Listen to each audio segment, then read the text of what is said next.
ide persatuan tapi tanpa keadilan di dalam persatuan itu nggak ada gunanya. Persatuan tanpa keadilan sebagaimana diungkapkan oleh Anies Baswedan dan Rocky Gerung itu nggak ada maknanya. Jadi yang pokok dalam kehidupan adalah keadilan, bukan persatuan Indonesia. Simak refleksi dan percik-percik intelektual yang sophisticated dari Rocky Gerung. Pemimpin berikutnya siapa kalau begitu? Ya kita nggak tahu siapa, yang penting ide itu tuh. Kita nggak pernah tahu apakah Nabi Muhammad menginginkan Abu Bakar diganti oleh Umar, nggak pernah ada kesepakatan itu. Tetapi orang akan anggap bahwa oke, model dari Abu Bakar itu dilihat oleh Umar sebagai yang ideal. Maka diasumsikan kalau Abu Bakar itu mengidealkan Umar, pasti Umar mengidealkan Nabi Muhammad. Itu yang terjadi di kita juga tuh, dalam versi yang lain tuh, bahwa akan ada pemimpin datang dari tanah Papua. Kalau orang tanya, sebutkan sekarang, ya buat apa disebutkan? Kalau kemungkinan disebutkan itu justru membatalkan ide untuk merdeka, kan itu intinya. Jadi sekali lagi, posisi-posisi semacam ini mesti dibuka sebagai problem, jangan ditantang untuk bertanya kan. Dan saya juga nggak tantang untuk menjawab, karena ini pertanyaan kemanusiaan yang adil dan beradab tuh. Buat saya saya lebih menghargai kemanusiaan yang adil dan beradab daripada ide persatuan. Karena secara moral ya persatuan, tetapi menghilangkan aspek keadilan dan peradaban itu kan gak ada gunanya kan. Jadi poin itu yang saya mau ucapkan sebagai pertanggungjawaban konseptual saya untuk mengatakan bahwa bisa merdeka dan boleh merdeka dari perspektif teman-teman di situ. Nanti Rocky Gerung ditangkap polisi, iya saya terangkan nanti bahwa saya bicara ini di kalangan akademis itu, soal-soal semacam itu.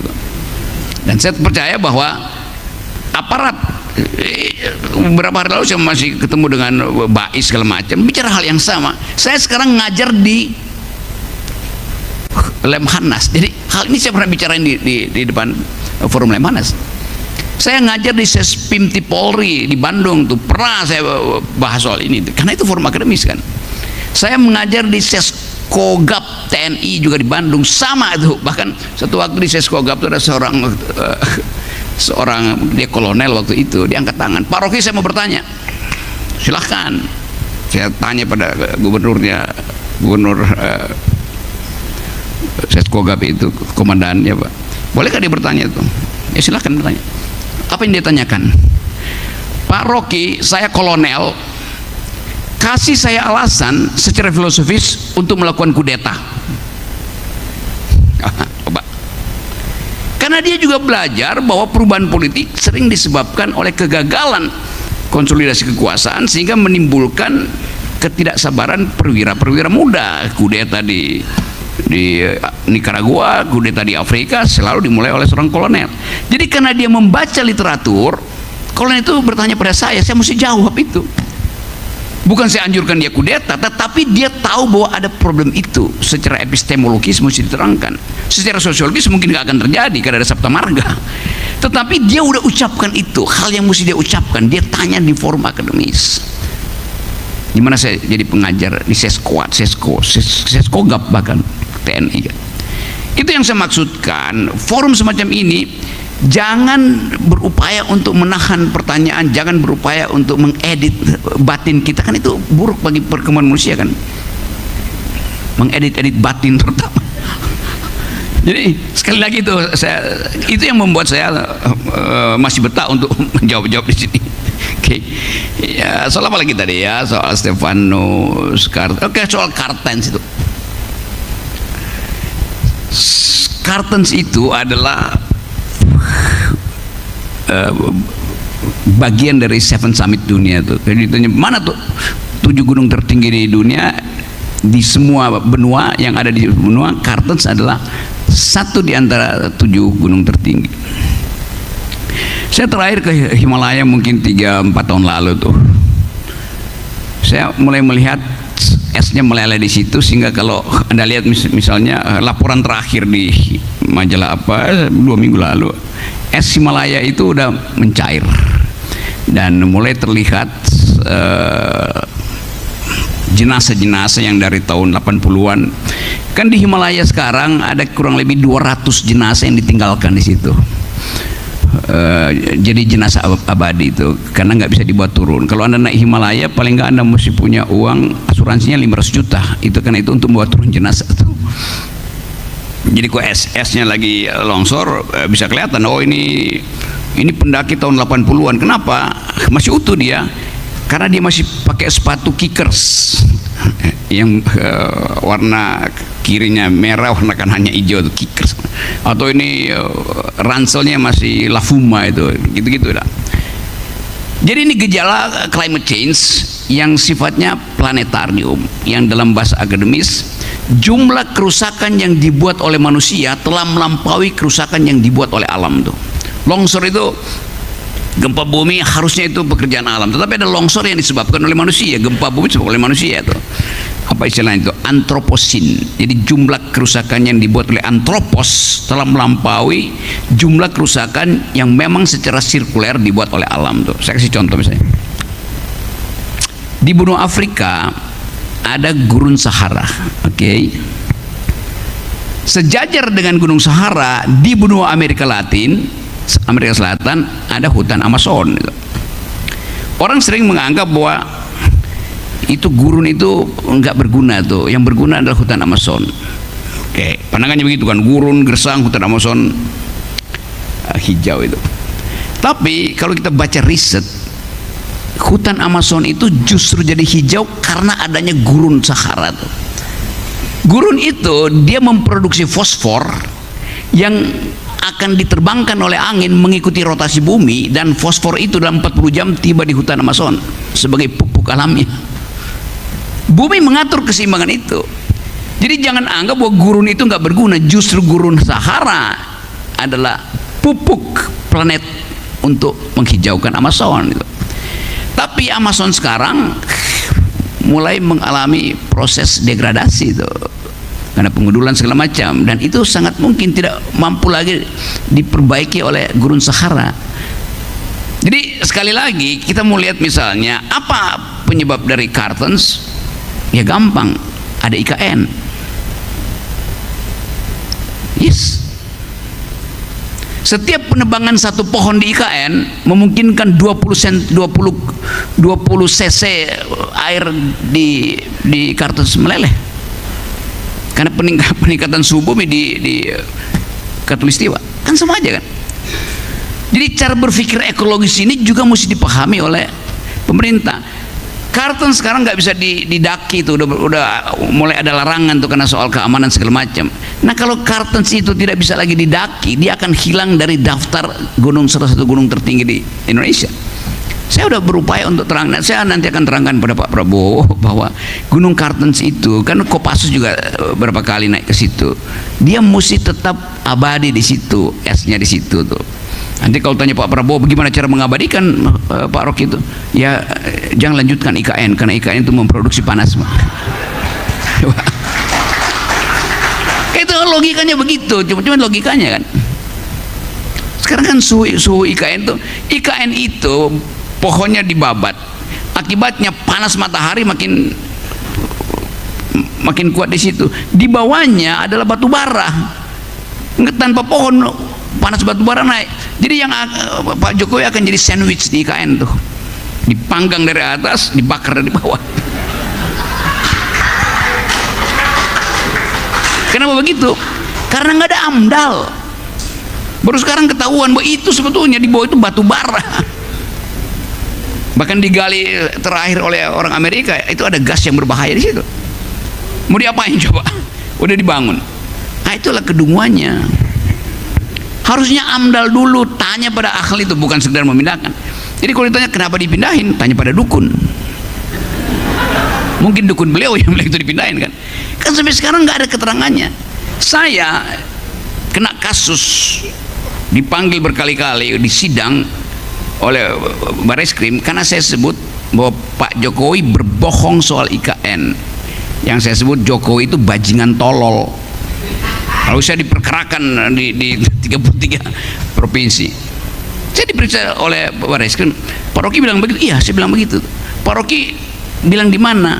Saya bilang itu di depan demonstrasi buruh yang menolak Omnibus Law itu. Berarti itu tidak sopan. Saya ucapkan itu di forum demonstrasi. Masa saya bilang Jokowi adalah orang yang baik, orang yang pro buruh, buruh lagi marah. Jadi Pak Rocky provokasi, ya saya provokasi. Saya bilang terus terang, memang saya provokasi kok. Tapi saya tidak pernah mengucapkan Jokowi bajingan tolol di depan pesta pernikahan atau dalam upacara keagamaan atau duka cita. Saya ucapkan itu secara kontekstual, biasa aja memprovokasi buruh dengan ucapan itu. Mana buktinya bahwa Pak Rocky bilang Pak Jokowi berbohong? Kan waktu itu saya bilang Pak Jokowi bilang ada 120 investor dari Singapura akan masuk ke IKN, akan ada 20 dari Arab akan masuk, akan ada 10 dari Inggris. Jadi kira-kira ada 200 investor akan masuk. Saya bilang Pak Jokowi berbohong. Setahun lalu saya bilang begitu. Lalu saya disidang. Nah sekarang terbukti nggak ada satupun investor yang masuk ke IKN. Lalu siapa yang salah, Pak? Mereka yang menjilat Jokowi yang mesti dipenjara. Lalu saya ucapin yang benar dan saya akhirnya pengadilan terakhir. Iya memang gitu kan. Karena saya menghitung dari awal dengan pengetahuan tertentu, saya bilang nggak mungkin ada investor masuk ke IKN. Saya bolak-balik ke Eropa, saya bicara dengan anak muda Eropa, mereka bilang mereka akan boykot perusahaan Eropa yang berani masuk ke IKN. Ya, yang saya cerita tadi juga terjadi akhirnya kan. 2 perusahaan besar kabur dari Indonesia gara-gara tekanan dari anak-anak muda Eropa yang melihat bahwa Indonesia itu merusak bumi, membuat bumi makin panas. Akibatnya apa ya? Kartensnya meleleh. Itu intinya. Jadi kita berpikir ekologis, artinya berpikir sebab akibat itu di tingkat planet. Dasarnya begitu sebetulnya. Jadi kemampuan analisis itu yang ingin saya kembangkan. Saya nggak ada problem secara personal dengan Pak Jokowi, nggak ada. Pak Jokowi kawinin anaknya, saya diundang, bahkan VIP itu, nggak perlu lewat pas pampres itu kan. Tapi saya nggak bisa datang karena saya lagi kasih ceramah di Aceh misalnya. Anaknya Gibran datang ke saya dan minta saya kritik di depan dia tuh. Jadi saya nggak ada problem secara personal dengan Pak Jokowi atau menteri-menteri atau Pak Luhut yang sering dianggap. Ya saya berteman dengan Pak Luhut, tapi kalau kebijakan itu saya kritikan. Saya berteman dengan Pak Prabowo, saya berteman dengan Pak SBY, tapi saya tidak ingin pertemanan itu membatalkan sifat kejujuran kita dalam memberi kritik kepada publik kan. Itu aja bahasanya. Jadi sekali lagi bagian-bagian itu saya kira yang ingin saya titipkan, supaya ucapkan apa yang menjadi kegelisahan filosofismu itu, ucapkan apa yang merupakan kesimpulan akademismu itu, ucapkan apa yang merupakan kemarahan kulturalmu itu. Hanya dengan itu, narasi itu hanya bisa dibuka dengan cara itu. Nggak boleh ada yang disebut manipulasi itu di dalam teori komunikasi untuk menghasilkan narasi itu. Harus ada apa yang disebut oleh seorang tokoh filsuf tentang naratif, Jürgen Habermas. Mesti ada ideal speech situation. Dalam keadaan itu tidak boleh ada asumsi yang disembunyikan. Nah, kejujuran komunikasi harus dimulai dengan membuka asumsinya tuh. Jangan simpan asumsinya, itu curang namanya kan. Sama seperti Anda ingin menikah, Anda mesti sebutkan masa lalu saya seperti ini, masa depan yang saya inginkan seperti itu. Jangan sembunyikan. Kalau disembunyikan, nanti malam pengantin pertama itu jadi problem.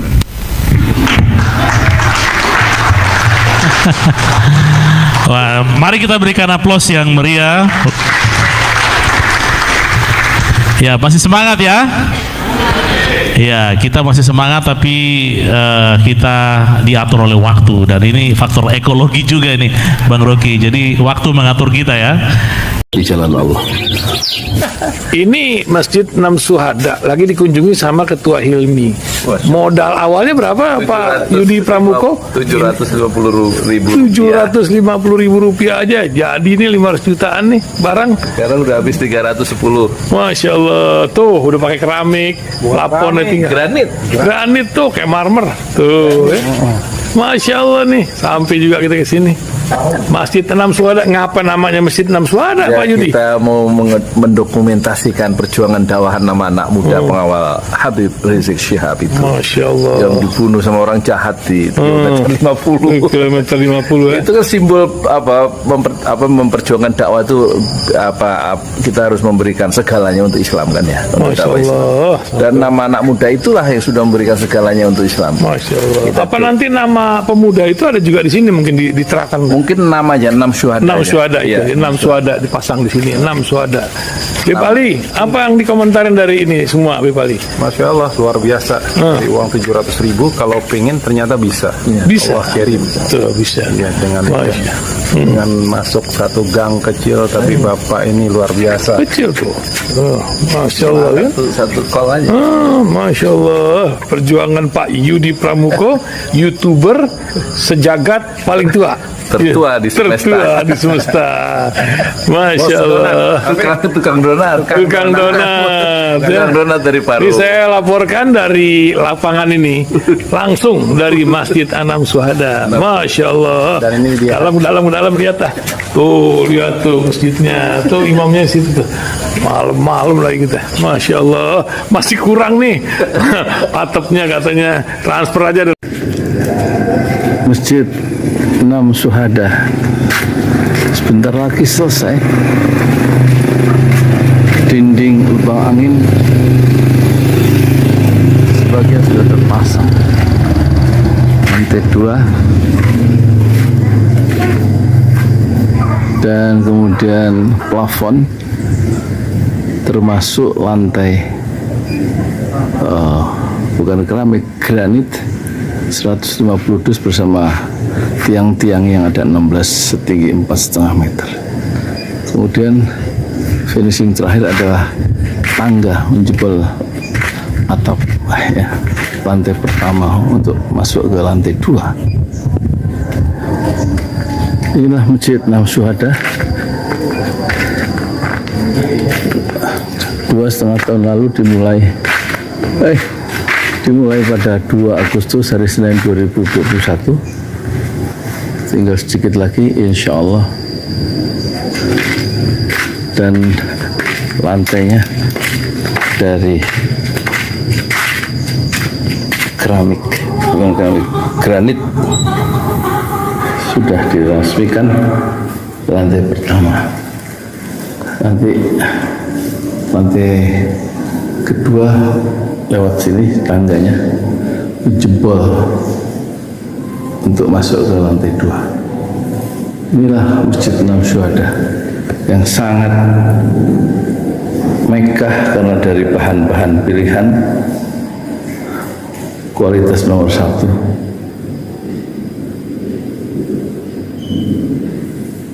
Tinggal sekitar 80 juta lagi finishing lantai atas selesai, insya Allah.